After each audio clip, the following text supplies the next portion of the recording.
let's talk about some of aspects. and I do want to talk. I mean, I really wanted to just introduce you to my audience and everyone to get to know you because you're amazing.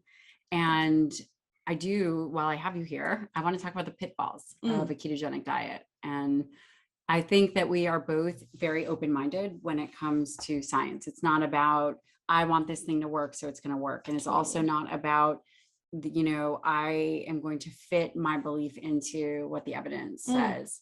And one of the things that we were talking about was this physiologic insulin resistance. And I would love to hear from your perspective, PhD from Princeton, kind of your experience of some of the things that you believe that you have also seen in the literature in terms of perhaps when a ketogenic or even a low carbohydrate diet is not beneficial. Yeah. So I know that's like a lot of things, but it's really the foundation of a lot of the conversation. Yeah, and especially given the prevalence and the popularity of these diets, I think it's really important that we understand what's going on at both like a broad and individual level so that, you can monitor people to make sure that they're, actually getting a benefit out of the diet, or if this is something that they need to, cycle on and off, which is most likely to be the case for most people, I would say.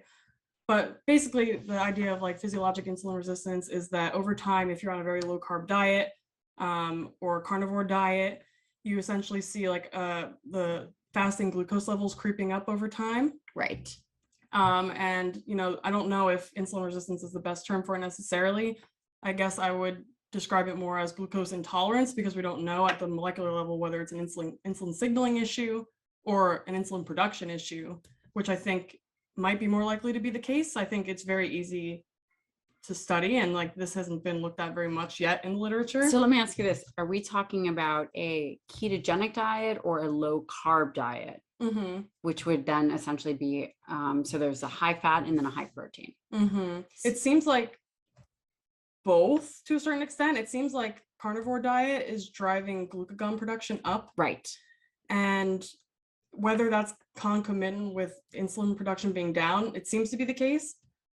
We don't know yet if that's because, beta cells are just down regulating their insulin production, or if beta cells are actually converting to alpha cells, or, going through apoptosis or some other mechanism where they're not producing or the populations aren't as large, which would be a very important consideration because let's say you want to go off this diet. If you don't have as many beta cells around, that could be a real problem. So, kind of for the watcher or the listener, what you're saying is that there's a ketogenic style diet, which is 70% fat, or it could be higher. And then there's a carnivore style diet, which I think a carnivore style diet doesn't actually have a defined amount of fat versus protein, but I mean, it could be kind of a crossover between the two. And ultimately, when your dietary glucose is low, your insulin levels are low. Yes, there is a biphasic response to protein, but it is not nearly as robust as it would be to glucose. Right. So then the question becomes is that okay to do over time? And in, my mind, it's interesting that we only have one mechanism in our body to deal with elevated blood glucose, and that's insulin.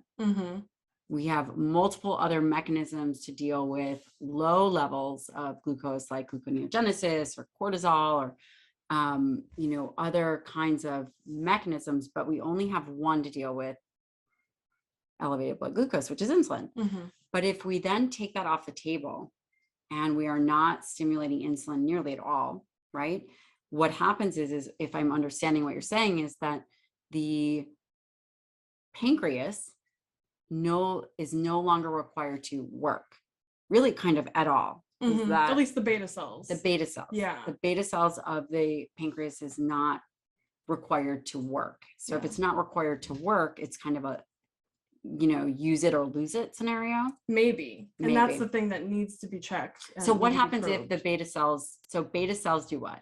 Beta cells are the insulin producing cells in the pancreas. Right. So they're responsible for secreting insulin in response to glucose levels going up in the blood. So if you no longer need them, then it's perhaps they downregulate, they perhaps die, go through apoptosis. And then when you then reintroduce carbohydrates, your body cannot manage it. Right. And that would be like the glucose intolerant phenotype. Yes. Yeah. So now we are moving into, and I know this is a really kind of sciencey for people, but I know you guys are tracking, and we're going to be doing a lot of these videos and a lot of education for you coming soon. But this idea that it's interesting because humans are very flexible, and it makes me think, if there was a period of time where we had low carbohydrates or low glucose, how long can one do that before they see an effect on their beta cells of the pancreas? Right. And then like the other part of that question is, how long does it take for these beta cells to either, regenerate or regain their function after being on a long-term low carb? Do you have any idea of what that would be? No. And it's probably totally diverse for everybody. It probably is. And it would be easy enough to measure insulin levels in people who are on low carb or carnivore diets, ketogenic or carnivore diets. And, see once they come off these diets, if, insulin is really struggling to get back up, or if, they are producing insulin and they're just not getting it into the muscle. Because that both could explain the glucose intolerance. We just have to know which end of the spectrum is driving it. So that's interesting. So I think that there's some cautionary response around always doing a low carbohydrate diet. And maybe that's where cyclical dieting comes in. Totally. Cyclical protein dieting, cyclical carbohydrate, plant-based dieting comes in, which I do think is really interesting. Totally. And there's probably benefit from doing it that way. Yeah. Who introduced us was Tracy Anthony, who is world renowned, and she does a lot of methionine research and a lot of metabolism research and nutrition research, but in rodents and mice models. And she is a phenomenal basic scientist. She's wonderful. Yeah. Very, very, very smart. And, these are some of the questions that she was raising and saying that there's probably benefit from going and doing periods of methionine restriction to stress the body. And actually, so when you're doing methionine restriction, methionine is an amino acid, and it's typically found in proteins. And when you do a methionine restriction, that looks like a plant-based vegan diet, more of a plant-based vegan diet, right? And then that really allows the body to kind of clean itself through autophagy. And again, these are just topics that we are talking about, and there's a lot of complexity in them, but within the complexity, our goal will be to make it accessible to you. So these are just kind of and like practical. Yes. So where can people find you? So I'm mostly active on Instagram, at Alexis Jasmine. Jasmine spelled with a Z. Yeah. And you're not doing a ton of education yet. Not yet, though. I'm toying with the idea of doing office hours weekly, starting like very soon, like probably an hour or two, just where I'm there on a live. If anybody wants to come in and ask questions, like I can help you, navigate questions with diet or metabolism, or, if you have any questions related to life sciences, we're excited to engage with people. And we're not going to allow her to give away all her time, because she'll be coming into my practice. And so if you guys want her, you'll have to schedule with her one-on-one. And then your website, email, any of that stuff? Not yet?